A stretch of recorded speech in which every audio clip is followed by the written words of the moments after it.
Statistinis vilnietis uždirba 60% mažiau negu toks pat Vokietijos sostinės Berlyno gyventojas. Tuo tarpu vilnietiškos kainos beveik vokiškos, nuo šių jų atsilikdamos tik trečdaliu. Anot skirtingų pasaulio miesto ekonominius rodiklius lyginančios platformos Numbeo duomenų, vidutinės berliniečių pajamos po mokesčių šiai dienai siekia 3658 eurus, o vilniečių 1393. Tai yra 61,9% mažiau. Kainos tuo tarpu netokios jau ir skirtingos. Antai už daugelį maisto produktų ar drabužių berliniečiai moka vos keliais procentais daugiau, o kai kurie produktai, pienas, alkoholiniai gėrimai ir kiti, pas vokiečius net pigesni. Visuomenėje tęsiantis ginčų dėl nekilnojamo turto mokesčio staiga pakeltas kitas, pastarai ko nedubliuojantis žemės mokestis. Paaiškėjo, kad kai kuriems gyventojams šiemet teks susimokėti dvigubai didesnį žemės mokestį nei pernai. Anot valstybinės mokesčio inspekcijos, mokestis pakeltas atsižvelgiant į pakitusią žemės ūkio paskirties sklypų vertę. Skaičiuojama, kad šioji per 5 metus išaugusi beveik 80%. Šiais metais keitėsi mokestinės žemės vertės. Mokestinė žemės vertė apskaičiuojama per masinį vertinimą, kurį atlieka registrų centras. Būtent šiemet jis buvo atliktas ir mokestinės žemės vertės buvo perskaičiuotos. Jis atliekamas kas 5 metus, teigia valstybinės mokesčių inspekcijos viršininko pavaduotojas Martynas Endrijaitis. Registrų centro teigimu toji žemės sklypų vertė šiemet išaugo 43%, o tai dėl bendro ekonomikos augimo, taip pat pastarosius keletą metų augusios nekilnojamo turto rinkos. Atitinkamai keliamas ir mokestis. Ryšium su to VMI skaičiuoja, kad kol pernai iš žemės mokesčio turėjo būti surinkta 40, tai šiemet iš viso apskaičiuota 59 milijonai eurų. Taipogi VMI neatmeta, kad kitame žemės mokestis vėl gali keistis. Kaip žinia, žemės mokestį reikia susimokėti iki lapkričio 15 dienos. VMI žada, kad iki lapkričio 1 visiems buvo pranešta, kiek ir už kokią žemę teks mokėti. Šiai dienai žemės mokestį Lietuvoje moka beveik 800 tūkstančių žmonių. Lapkričio 27 ir 29 dienomis 12 Vilniaus rajono seniūnaitijų vyks pakartotiniai seniūnaičių rinkimai 4 metų kadencijai. Anot Vilniaus rajono savivaldybės mero Roberto Duchnevičiaus, savo seniūnaičius jau išrinko 145 seniūnaitijų gyventojai. Per pirmąjį seniūnaičių rinkimų etapą išrinkta daugiau nei 85% visų seniūnaičių. Dėkoju aktyviai dalyvavusiems gyventojams, kurie išsirinko savo bendruomenės atstovus. 12 seniūnaitijų organizuojami pakartotiniai rinkimai. Todėl kviečiu šių seniūnaitijų gyventojus siūlyti kandidatus į seniūnaičius, kurie aktyvins vietos bendruomenę bei atstovaus gyventojų interesams ir, žinoma, aktyviai balsuoti, pranešime sakė meras. Nurodoma, kad pakartotiniai Vilniaus rajono seniūnaitijų seniūnaičių rinkimai vyks Avižienių seniūnijos, Bajorų, Bendorėrių, Galinės, Klevinės, Pikutiškių Riešės pirmojoje seniūnaitijoje, Maišiogalos seniūnijos Kiemelių seniūnaitijoje, Marijampolės seniūnijos Kalvelio seniūnaitijoje, Nemėžių seniūnijos Akmenytės Pakalniškių Skaidiškių Daugiabučių namų seniūnaitijose, Sujūnų seniūnijos Buivydiškių seniūnaitijoje. Vilniaus rajono savivaldybė pažymi, kad kandidatų į seniūnaičius gali būti pilnametis seniūnaitijos gyventojas ne vėliau kaip 60 dienų iki rinkimų, deklaravęs gyvenamąją vietą toje seniūnaitijoje, kurioje jo kandidatūra siūloma į seniūnaičius. Kandidatūros gali būti teikiamos į visas seniūnaitijas, kuriuose neįvyko rinkimai.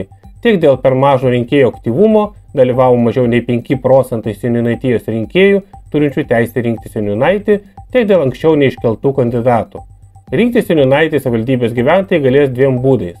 Balsuojant internetu Vilniaus rajono savivaldybės interneto svetainėje, balsavimas nuo lapkričio 27 dienos 8 val. Iki lapkričio 28 dienos 8 val. Arba vietos seniūnijose tam tikrą dieną pagal grafiką lapkričio 28 ir 29 dienomis. Lietuvoje maisto ir gėrimų kainos 2022 metais padidėjo net 25,9%, daugiau nei 2 sparčiau nei vidutiniškai Europos Sąjungoje, kurie augimas siekia 11,9%. Eurostat vertinimų maisto ir gėrimų kainų lygis Lietuvoje 2022 metais jau buvo pakilęs iki 99% ES vidurkio, kai 2021 metais kainų lygis siekia 88% vidurkio. Šiuo metu remiantis preliminariais skaičiavimais, maisto ir gėrimų kainų lygis Lietuvoje jau viršė ES vidurkį.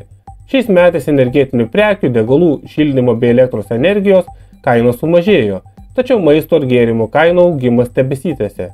Tad maisto ir gėrimų kainų augimas šiais metais tapo pagrindiniu infliacijos augimo Lietuvoje veiksniu. Gegužės mėnesio duomenimis maisto ir gėrimų kainos buvo 18,2% didesnis nei prieš metus, o tai pakėlė bendrą infliaciją Lietuvoje 4,2%. Per 2 metus maisto ir gėrimų kainos Lietuvoje padidėjo net 46,8%. Tai yra kone dvigubai sparčiau nei 26,5% siekiantis ES vidurkis. Sparčiau nei Lietuvoje maisto kainos augo tik Vengrijoje, o kaimyninėje Latvijoje ir Lenkijoje augimas buvo gerokai kuklesnis nei Lietuvoje ir siekia atitinkamai 39,4 ir 34,6%. Barselonos dokininkai pareiškė, kad aptarnaus laivus, gabenantiems ginklus į Palestiną ir Izraelį. Laivai plaukiantis į Ukrainą taip pat bus ignoruojami. Longshore Union sako, kad nepriima konfliktų pusės, tačiau Palestinoje ir Ukrainoje kenčia paprasti žmonės, o jie nenori su tuo turėti nieko bendra. Darbuotojai įsipareigoja visiškai atmesti bet kokią smurto formą ir mano, kad tai įsipareigojimas energingai ginti visuotinę žmogaus teisų deklaraciją. Pasak jų, teisės pažeidžiamos Ukrainoje, Izraelyje ir Palestinos teritorijoje. Estijos piliečiai netrukus turės galimybę rinkimuose balsuoti, naudodamiesi mobiliajame telefone įdiegta programėle. Estijos vyriausybė tai numatančio įstatymo projektą priėmė ketvirtadienį. Dabar projektas galės būti svarstomas parlamente. Ūkio reikalų ir IT ministras Titas Riisalo ketvirtadienį pareiškė viltį, kad naujojo balsavimo būdu bus galima naudotis dar iki 2024 metų birželį įvykstančių rinkimų į Europos parlamentą. Pasak Riisalo bus kūriamas specialios populiariausiamis mobiliųjų prietaisų operacinėmis sistemomis skirtos programėlės. Su kokiamis operacinėmis sistemomis jos bus naudojamos, nustatys rinkimų komisija. Tokiu būdu bus užtikrintas technologijų neutralumas. Tai reiškia, kad bus naudojamas tik plačiai paplitusios ir saugios technologijos, sako Riisalo. Jis užtikrino, kad mobilusis balsavimas yra lygiai toks pat saugus, kaip elektroninis balsavimas arba įprastinis balsavimas užpildant rinkiminį biuletenį. 2005 metais Estija tapo pirmąja Europos šalimi, kurios gyventojams buvo suteikta galimybė rinkimuose balsuoti internetu. Skirtingos šalys šią procedūrą vertina prieštaringai, kadangi kyla abejonių dėl jos patikimumo. Tačiau LAS Estija save vadinti mėgstančioje Baltijos šalyje tokią praktiką prigijo. Per kovą vykusius parlamento rinkimus daugiau nei pusė balsų buvo atiduota skaitmeniniu būdu. Jungtinės tautos paragino nutraukti per Izraelio karinę kampaniją karo draskomoje Gazoje vykstančias skerdines. Taip sakoma penktadienį pasirodžiusiame aukščiausio rango Jungtinių tautų humanitarinės pagalbos agentūros atstovo pranešime. Izraelio valdžios pasirinktas kursas nepadės užtikrinti taikos ir stabilumo, kurio trokšta nusipelnę tiek izraeliečiai, tiek palestiniečiai. Pranešime teigia Jungtinių tautų agentūros Palestinos pabėgėliams vadovas Filipe Lazarini. Skerdynės tiesiog turi liautis. Šiuo metu Gazoje žuvo jau daugiau negu 10 000 žmonių. Iš jų yra 4104 vaikai. Tai yra 8 kartus daugiau negu žuvo vaikų per Rusijos-Ukrainos karą. Kinija vėl fiksavo defliaciją, rodo ketvirtadienį paskelbti oficialūs duomenys. Šios šalies statistikos tarnyba pranešė, kad lyginant su tuo pačiu praėjusiu metų mėnesiu, prekių ir paslaugų kainos sumažėjo 0,2%. Tai jau antras šių metų mėnesis, kai stebimas vartotojų kainų mažėjimas. Liepą kainos traukėsi 0,3%. Rugsėjį jos stagnavo, o rugpjūtį didėjo 0,1%. Spalį taip pat buvo stebimos silpnesnės gamintojų kainos. Lyginant su to pačiu praėjusiu metų mėnesiu, jos mažėjo 2,6%. Ačiū už tai, kad žiūrite žinias. Iki susitikimo kitą savaitgalį.